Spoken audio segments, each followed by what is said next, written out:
कुमार बरनवाल की बुक है जिसमें आज टॉपिक है पृथ्वी की गतियाँ तथा अक्षांश एवं देशांतर।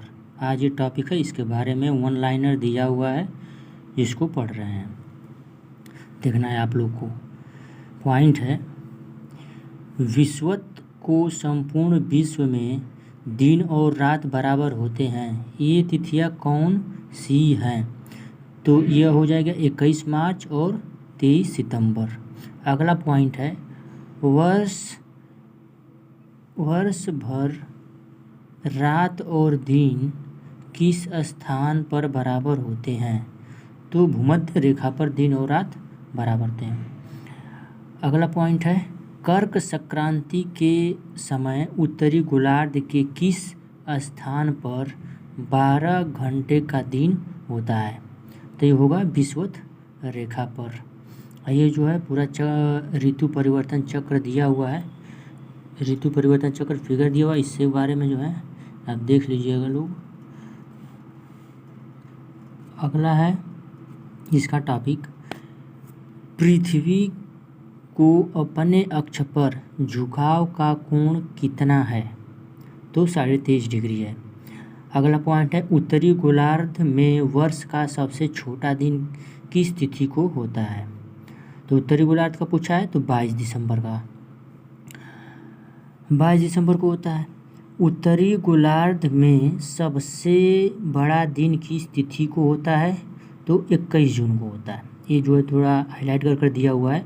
पृथ्वी का सूर्य के चारों ओर चक्कर लगाना तथा अपने अक्ष पर झुका होना मौसम परिवर्तन का मुख्य कारण माना जाता है। तो मौसम परिवर्तन का मुख्य कारण ये पॉइंट हो गया। अगला पॉइंट है, दक्षिणी गोलार्ध में सबसे बड़ा दिन कब होता है? तो इसका हो जाएगा 22 दिसंबर। अब देखिए उपसौर क्या होता है।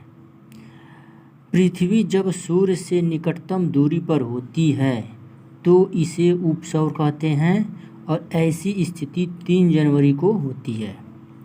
अपसौर, पृथ्वी जब सूर्य से अधिकतम दूरी पर होती है तो इसे अपसौर कहते हैं और ऐसी स्थिति 4 जुलाई को होती है।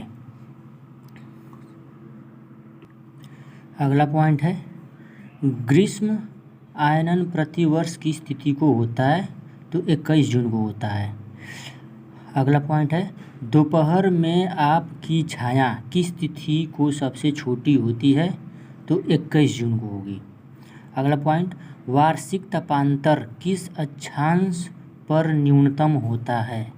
तो इसका होगा भूमध्य रेखा पर या 0 डिग्री उसको बोलेंगे। अगला पॉइंट, प्रधान याम्योत्तर तथा विषुवत रेखा का प्रतिच्छेदन बिंदु कहाँ अवस्थित है? तो यह होगा अटलांटिक महासागर में। आगे देखते हैं, 0° अक्षांश तथा 0° देशांतर बिंदु का प्रतिच्छेदन अटलांटिक महासागर में अवस्थित है। अगला पॉइंट है, सूर्योदय की पहली किरण भारत के किस याम्योत्तर पर दिखाई देती है? तो ये होगा 97 डिग्री 25 मिनट पूर्व पर।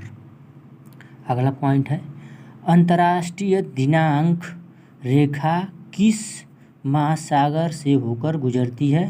तो यह प्रशांत महासागर से होकर गुजरती है। अगला पॉइंट है, पृथ्वी की भूमध्य रेखा की कुल लंबाई कितनी है? तो हो जाएगा 40,075 किलोमीटर भूमध्य रेखा की लंबाई। आगे, ग्लोब पर 2 स्थानों के मध्य न्यूनतम दूरी अंतर्राष्ट्रीय तिथि रेखा पर नहीं होती है।